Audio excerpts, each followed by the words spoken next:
കൊടും ക്രിമിനലായി ചാപ്പ കുത്തപ്പെട്ട യേശുവിൻ്റെ ഒപ്പം നിന്നാൽ ഉണ്ടാകാവുന്ന ഭവിഷ്യത്തിനെ പറ്റിയുള്ള ചിലതരം അറിവുകൾ അവരെ മാറ്റി നിർത്തി. ഒരുപക്ഷെ ഭാര്യ പറഞ്ഞു കാണും, സ്നേഹമുള്ള ചേട്ടൻ പറഞ്ഞു കാണും, സ്നേഹമുള്ള സുഹൃത്ത് പറഞ്ഞു കാണും, കൂട്ടുകാരാ പോകരുത്, കാരണം ഇന്നു മുതൽ യേശുവില്ല, ക്രൂശിക്കാൻ കൊണ്ടുപോവാ. ക്രൂശിക്കാൻ കൊണ്ടുപോകുമ്പോൾ ഇന്നലെ വരെ കണ്ട നിങ്ങളെ രക്ഷിച്ച, അപ്പം തന്ന, കെയർ ചെയ്ത, ജീവിത വ്യഥകളിൽ ഒപ്പം നിന്ന ആ വ്യക്തിയില്ല. ആ വ്യക്തിയില്ലാത്തൊരു ശൂന്യത നിങ്ങളുടെ കുടുംബത്തുണ്ടാകും. നിങ്ങളെ രക്ഷിക്കാൻ ഇന്നലെ വരെ കൂടെ ഉണ്ടായിരുന്ന ആളില്ലാത്ത അനാഥത്വം ഒരു വശത്ത്, റോമിനെ ശത്രുവാക്കിയാൽ ഉണ്ടാകുന്ന ബുദ്ധിമുട്ട് മറ്റൊരിടത്ത്, ചാരപ്പട കണക്കെ ഒറ്റുകൊടുക്കാൻ കാത്തിരിക്കുന്ന യഹൂദന്മാർ മറ്റൊരിടത്ത്. ഇതിന്റെ നടുവിൽ സ്വയരക്ഷയെക്കുറിച്ച് ചിന്തിക്കാതിരിക്കാൻ മനുഷ്യനെന്ന നിലയിൽ പലർക്കും കഴിയില്ല. പക്ഷേ ഈ അവസ്ഥയൊക്കെ നിലനിന്നിട്ടും ഒരു മഗ്ദലീന എങ്ങനെ അവിടെ എത്തി?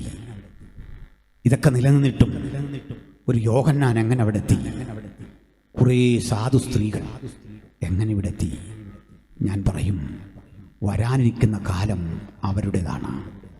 ക്രൂശിന്റെ ചുവട്ടിൽ നിൽക്കാൻ മനസ്സുള്ളവരൊരു കാലം വരുന്നു. ആഘോഷത്തിമിർപ്പിന്റെ ആരവാരത്തിൽ ഒപ്പം നിൽക്കുന്നവരുടെ നിന്ന് വ്യത്യസ്തമായി എനിക്ക് ക്രൂശിന്റെ ചുവട്ടിൽ നിന്നാൽ മതി, ഇങ്ങനെ ചിന്തിക്കാൻ കേൾപ്പുള്ള ചിലരിന്നിവിടെ എഴുന്നേൽക്കുമെങ്കിൽ ഒരു കാര്യം ഉറപ്പാ, ഈ ദേശത്തിന്റെ വേലയുടെ വ്യാപനം ആ ക്രൂശിന്റെ ചുവട്ടിൽ നിൽക്കുന്നവരുടെ കൂടെയാ. അപ്പം വാങ്ങി ഭക്ഷിച്ച ആയിരങ്ങളുടെ ലിസ്റ്റിൽ പേരില്ലായിരിക്കാം.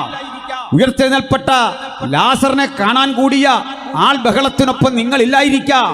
യേശു ഒരു കഴുതപ്പുറത്ത് യെരുശലേമിലേക്ക് യാത്ര ചെയ്യുമ്പോൾ ആ ശക്തിപ്രകടനം കണ്ട് ഹോശന്ന എന്ന് പറയാൻ ഈ സ്ത്രീകൾ അവിടെ ഇല്ലായിരിക്കാം.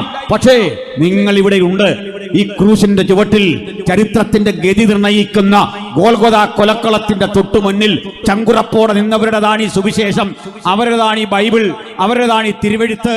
ഉടുപ്പ് മലിനമാകാത്ത കുറെ പേർ സർദീസിൽ എനിക്കുണ്ടെന്ന് പറഞ്ഞതുപോലെ ക്രൂശിന്റെ പരിസരം വിട്ടുപോകാത്ത ചില ആളുകൾ എനിക്കുണ്ട് എന്നതാണ് യേശുവിന്റെ അഭിമാനം.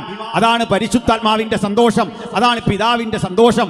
അപ്പം തിന്നവരുടെ മാർഗമല്ലിത്, സൗഖ്യം നേടിയവരുടെ മാർഗമല്ലിത്, ക്രൂശിനെ സഹിക്കാൻ ചങ്കുറപ്പോടെ ഇറങ്ങിത്തിരിച്ചവരുടെ മാർഗമാണിത്.